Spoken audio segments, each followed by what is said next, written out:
Hey guys, what's going on? It's Coach Will with BigLittleGyms.com. In this video here, I want to talk about website accessibility guidelines for your gym, or really this could be used for any business, but I work with gyms, so I specifically wanted to go deeper into this because it's becoming a more and more important thing for you as a business owner to make sure all the things that you put out on the internet are compliant, not because, maybe whatever, like you feel like you just want to comply because you agree with the rules or whatever. It's more or less because like if you aren't compliant with these things, it'll ultimately affect your business's, client acquisition, lead generation.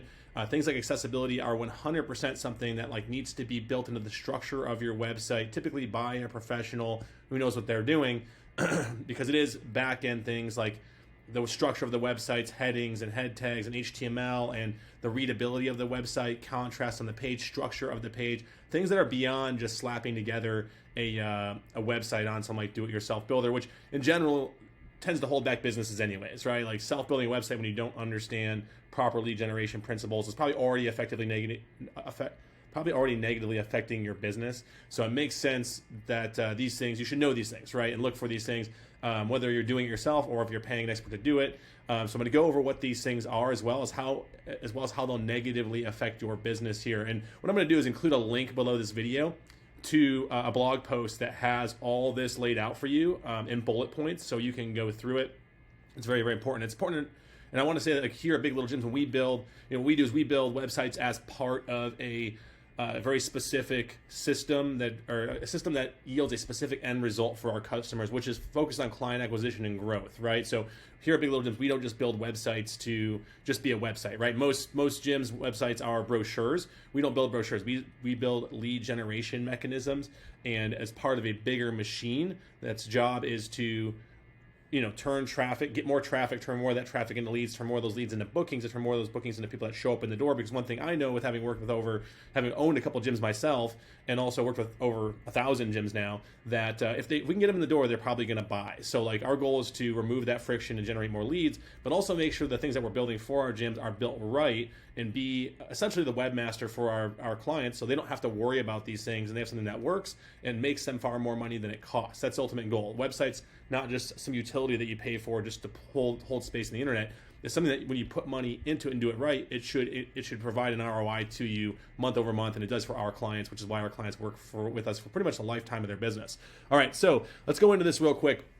Let's dive into some of the bullet points here of understanding website accessibility and its principles. Okay, so the website accessibility, how did this come about? So there's a governing body on this called the Web Content Accessibility Guidelines, and this is a group of people called the Worldwide Web Consortium, and they're globally recognized with creating the standards for accessible web content, right? These guidelines aim, I'll just do a screen share here with you guys to kind of show you what I'm looking at here, but these guidelines aim to create accessible web content. What they mean by accessible is pretty much like people with disabilities, right? Like if someone is blind or deaf or doesn't have, all five senses aren't necessarily like, working like they're supposed to, or maybe they've had an injury or whatever, right? These people need to be able to use the internet as well.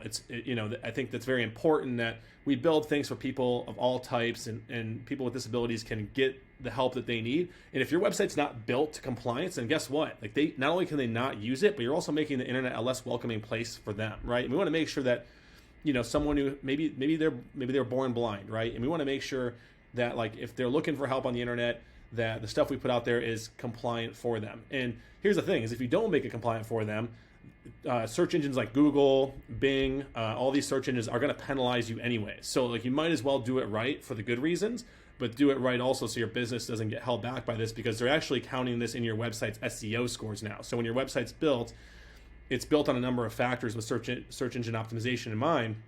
SEO stands for search engine optimization, which is building a website that makes it easy for the search engines to crawl, build trust, find information, validate the relevancy and the authority of the information on the site. And if you do a good job of that, your website will rank higher on Google. And when you rank higher on Google, you get more traffic organically, which is the best kind of traffic. The best kind of traffic a business can get, besides direct referrals from existing clients, is word of mouth on the internet by way of organic search, right? So like when someone searches for a gym near me, and Google shows the business at the top, that's because Google trusts that business the most based on search engine optimization. And it's not just what's done on your website, it's also what's done off of your website, and also how you optimize your Google business listing. There's a few factors. It's not just SEO isn't what people think it is and what it used to be back like 10 years ago. It's a collection of things that are kind of holistic now, and they really can't be tricked. They really have to be just built right. And like, if anything, where gyms mess up is they just don't include these things at all. They just completely miss the mark at all. They self-build a website, or they hire some company that's been building websites for a decade that never really built good stuff to begin with, but because they were in the space for a long time, they became trusted, but meanwhile their website's kind of failing them. And that's part of the reason why we built Big Little Gyms, is we realized there was a lot of companies in the space underserving gym owners with products that were inferior to what we felt like and knew would work, right?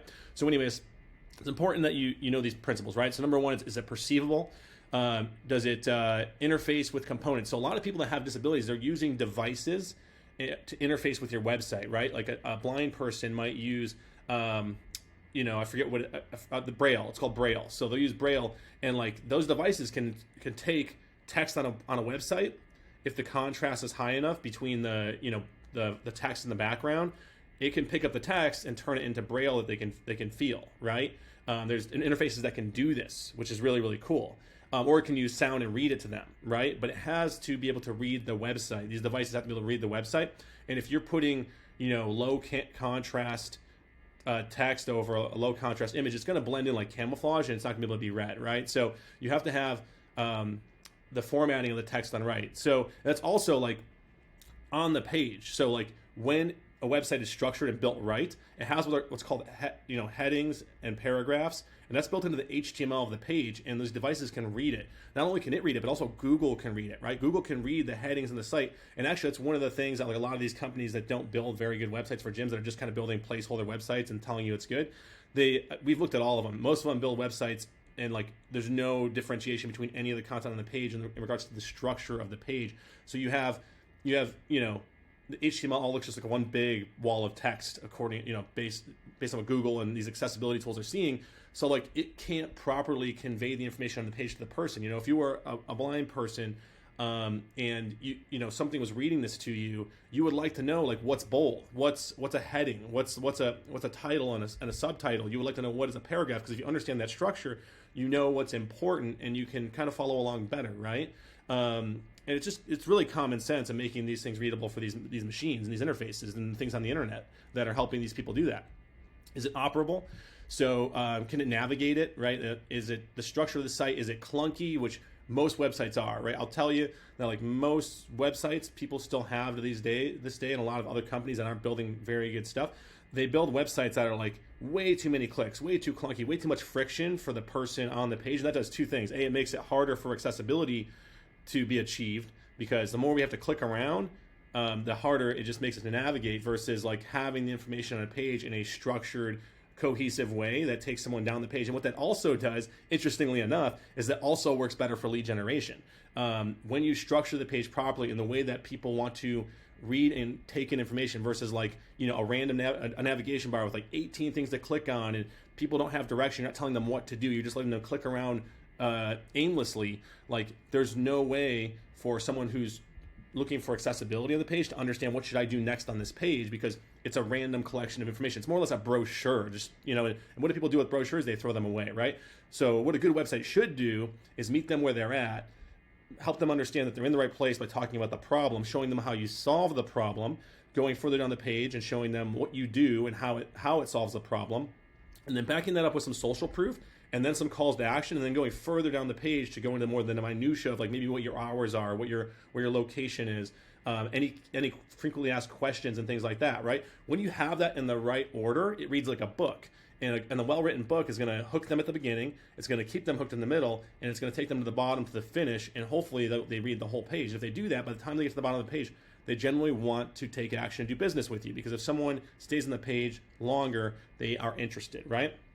Number 3, it has to be understandable, and it has to meet the understandability principle. We must ensure that the information and operation of the user interface is clear and straightforward. This involves consistent navigation, providing helpful instructions and cues, avoiding complex, confusing interactions, right? So very clear call to actions, not having pages dead end into things, right? Like we see that all the time with websites that we're replacing, where the gym has 18 pages on their website, and all the pages dead end with no clear instruction, right? They'll click the pricing tab and it'll take them to like this pricing page and not even tell them what they should do next. So it'll just be a wall of information with really expensive prices on it, and no context or reasoning as to why they're charging that, and not even a call to action or a next step, right?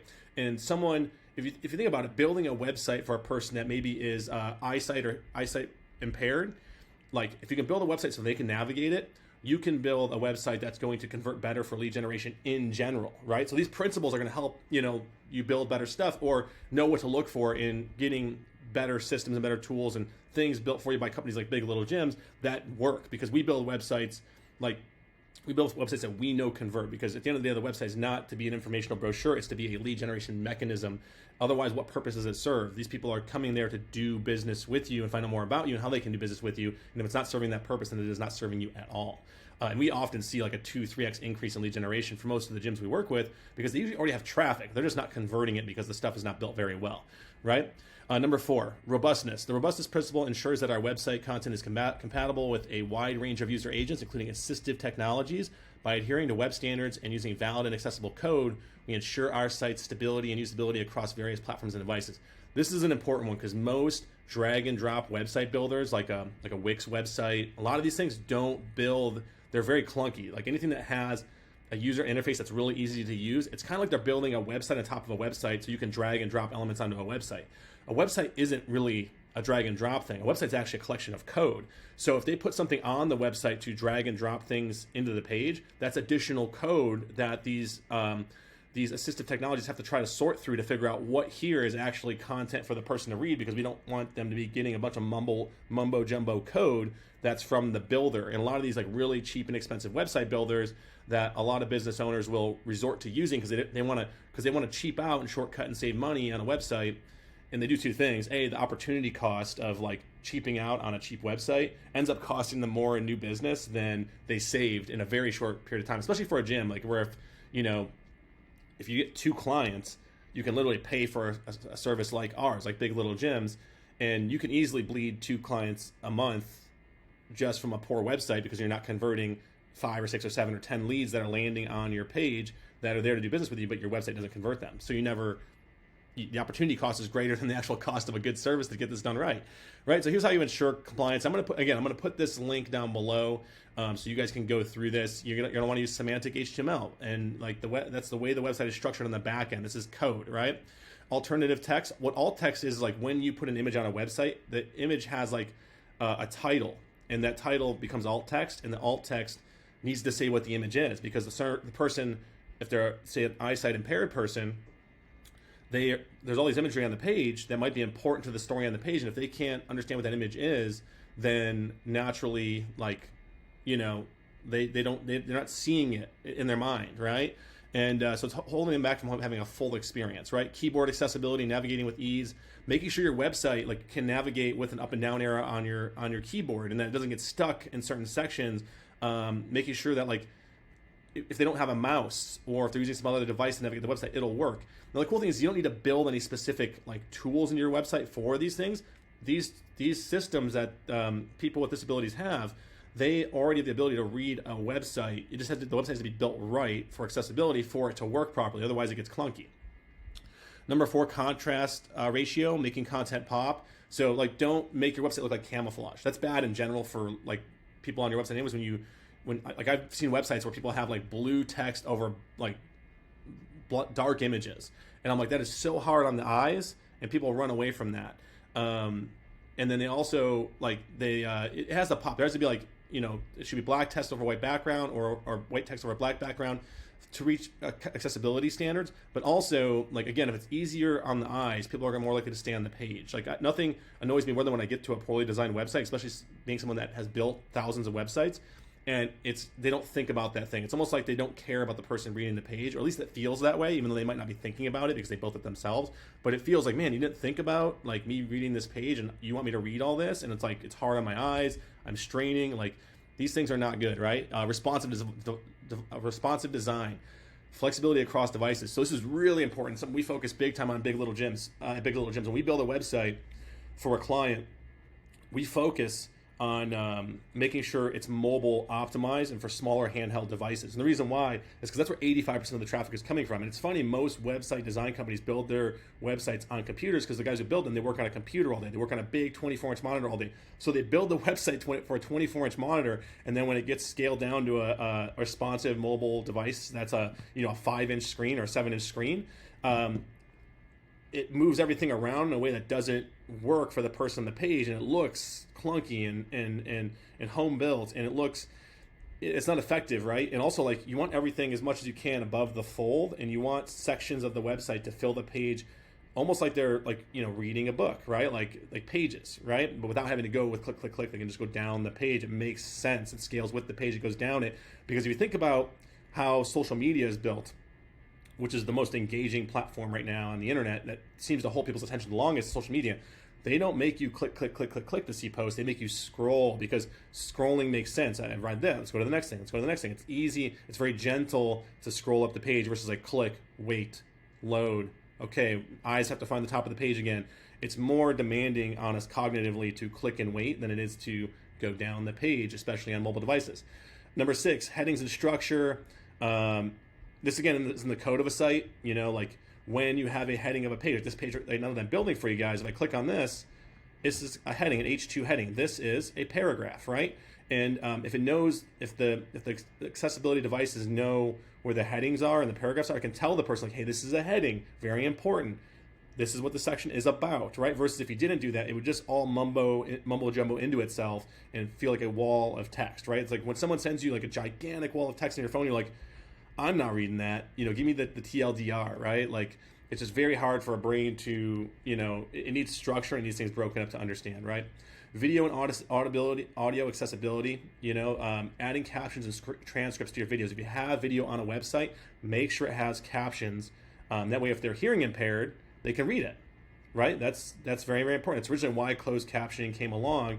It wasn't so you can, watch videos with your sound off. It was because there's a lot of people that are hearing impaired that, like, they can't hear what's being said, and they want to be able to see what the conversation is about. And these devices can actually convert those captions into transcripts, right? That's very important. Accessible links, guiding the way, provide descriptive and meaningful link text. When you have a link, make sure what it says to do in the link is a call to action. Skip navigation, right? Shortcut to success.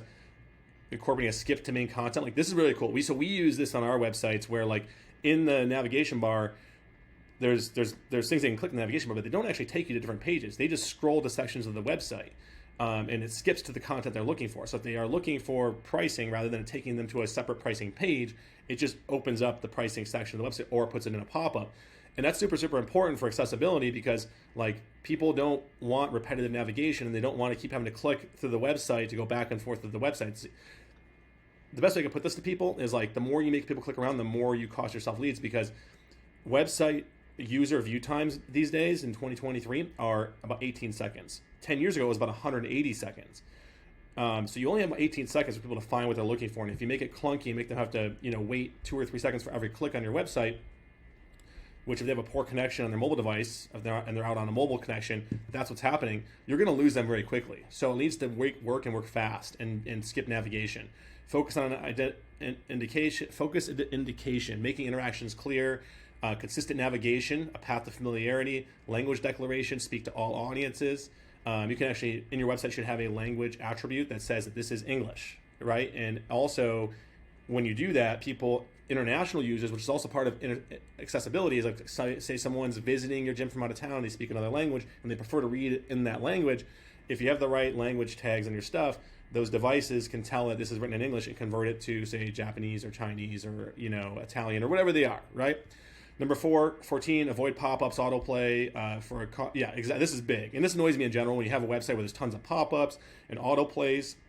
It's very disruptive, and that can affect people more with disability. It's also just disruptive in general for anybody that's looking to do business with you. If I get to a website and it starts auto-playing a video in the background, that is so chaotic on my mind. Like, I'm calmly searching the internet for something, and I get to a website and it's like, boom, splash, people running around and people throwing barbells over heads, and it's like, That's not generally what people want to be met with. And we sometimes, as gym owners, think that because we think it's super cool, that that's what everybody else wants to see. When in reality, the person that's just going to start at your gym, like they kind of want to enter in at their own pace. They don't want to feel like they're jumping on a roller coaster to get into your gym's marketing funnel. Same with people that have disabilities; they're even more affected by those kinds of things. Like people that are, say, hearing impaired have very heightened eyesight. They often have better than average eyesight, and they're also more responsive to other things in their environment. And like if you have a website that's overly interactive because you think it's cool, that often costs you lead gen because people don't want to, if you've ever been to a website that's over designed, oftentimes it's not a place you really want to be. If you're a designer or you're a very aesthetic person, you might be drawn to it, but the average person generally doesn't want to navigate an over-designed website.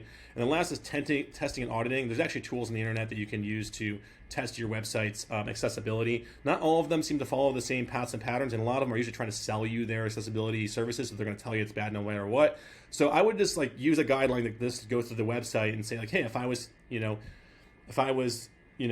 hearing impaired and I had to read this site, it doesn't make sense to me. If I was eyesight impaired and this had to be converted by a device that has to easily be able to read it out loud to that person, would it work well, right? It's really like a common sense test. And then last here, guys, ways that this can negatively affect your business. This can cause legal issues. It's actually now required, and it's becoming more standardized by the ADA that your website have, just like how most businesses in most countries now need to have a handicap accessible ramp into their doors. And you can get sued for that if you don't, because you're basically making it impossible for a percentage of the population to do business and be fairly treated. So there's laws now around this stuff, and it's going to become tighter and tighter, and you can actually get sued or have regulations brought upon you if your website's not compliant. Loss of customers and revenue.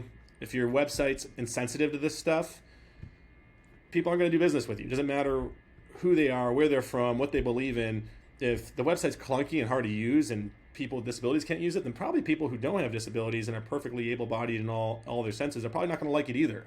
And that's what I would say. It's the way you talk to people on your website, if a fifth grader can't understand it, then the average American's probably not going to either, because the average American reads it like a sixth grade reading level. So if you can't comprehend it, then odds are it's costing you business anyways. Damaged reputation. A website that's not inclusive and accessible will damage your reputation, of course.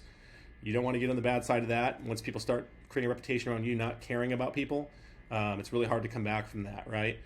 Reduced SEO and web traffic. This is big for the lead gen side of things. If your website's not accessible, you're going to see a big drop in your search engine rankings, right? And we see it all the time with businesses, and something we do very, very well is we are able to usually get businesses to the top of Google with some of the things that we tell them to do with their off-page SEO and things that they need to do to improve their standing, and also the things that we do on the page to make sure we improve it. And honestly, that's the best way to grow a gym. Is most gyms, if they want to grow by 10 or 20 members, really only need between 30 and 50 leads a month, which you can usually get from being well ranked on search engines. So if you're well ranked on search engines and you live even in a small town, there's usually thousands of search views for things like exercise and group fitness and gyms. And if you're showing up at the top of that search, people naturally are going to click on your business before the others, right? So it makes sense to do these things for those reasons. Missed business opportunities, of course, as a result of all that. Increased support and maintenance costs, right? If you're always reacting to these things because you're trying to do it yourself, or you don't understand them, or the company you're working with doesn't understand them or doesn't even care, then you're going to have to keep letting them know and reminding them, and it's a pain in the neck, right? Or you can just work with a company like Big Little Gyms that takes care of these things because it's top of mind for us and we know it's important to you. Potential fines and penalties. In some jurisdictions, in some places, they will absolutely be fines for this stuff. Ethical concerns, limited innovation and creativity, and inability to serve all customers, right? I used to have at my gym, people that were hearing impaired, eyesight impaired, people that English was their third language, and I wanted to be able to serve all these people equally. I cared greatly for them, and they're some of the best clients we ever had, and they loved us because they came from other gyms that didn't treat them right? They didn't make it accessible for them, and it's not about I think what it is about is making sure you can serve those people. And what's great about it is we've got a lot of other business because of that, because people saw how much we cared for those people, and they were these people are sensitive to everybody's needs. And when people are coming to look for help in their fitness and wellness and in their lifestyle, that's what they're looking for. They're not looking for some hard-nosed trainer that's tough it up, Sally, or calling people snowflakes and all that stuff. Like, whatever your belief structure is these days, like, at the end of the day, it's never a bad thing to make sure you can serve everybody, because we all have people in our lives, and if we don't, we're going to at some point in our lives have a close personal relationship with someone, family, friends, acquaintances that have a disability, either because they were born with it or it happened to them in their life. And it doesn't matter where you come from, who you are, what your belief constructs are about these things. You're going to hope that they would be able to get the level of service that you got and you have as a fully able-bodied person with 5 perfectly good working senses. So that's how I like to think about it, is like, if this was my daughter, could she get the help that she needs and deserves? Can my son get the help that she needs and deserves? Can my grandmother or grandfather, can my spouse, God forbid we have something happen in our lives where she can't see or hear, can she, is she going to be frustrated trying to navigate this web-driven world and as a result feel excluded and live a lower quality of life?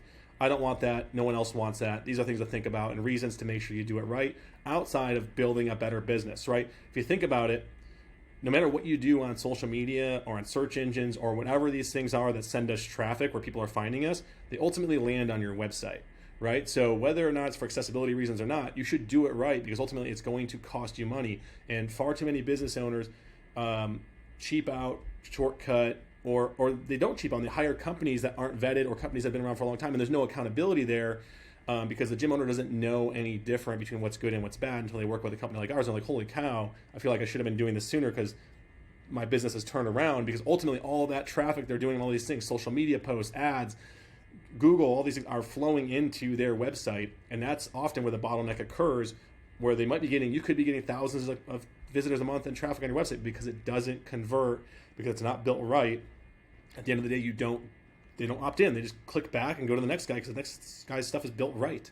Because that's what people do these days. They don't have the patience to deal with incompetence in regards to making sure that they can do business with you. You know what I mean? We can't beg them to deal with our crappy websites, right? It's got to be done right. So this is something that you want help with. You want to improve your accessibility and also improve your lead generation, improve your client acquisition as part of a greater system, because sure, we build websites, but it's actually part of a greater system and strategy that's built for a specific end result in regards to client acquisition. There's a lot of companies that just build websites. That's not what we do. We build an entire, system and process, and we feel like it has to be holistically built to generate leads and bookings and appointments and new customers the way that works best for a gym like yours. If that's something that you want help with, go to biglittlegyms.com, biglittlegyms.com. When you get there, you can fill out the form for more information. You can read about what we do, of course. You'll click a button there that says get started. You'll fill out the name, phone number, email, and then it'll take you over to a booking page where you can book a discovery call. And what I'll do, me and my team, we will go through this stuff with you. We'll audit your stuff. We'll go through, and not just on the accessibility side, but like just in general, your entire marketing funnel. Because that's what we're focused on, is not just this one little sliver of the marketing funnel that is your website, but the whole marketing funnel, from generating traffic to generating leads to generating bookings to generating sales, all the way from top to bottom, to get that specific end result of month-over-month growth that your business needs. We're going to go over that. And when we go over that, most gym owners we talk to are like, yeah, this makes sense. This is stuff I need to fix. And then we'll show you what we do, how it works, and of course tell you about how to get started. And if it's something that you are interested in doing, we will of course get you started and get you on the path to success. That's it, guys. biglittlegyms.com. Have a great day. Talk to you later. Bye.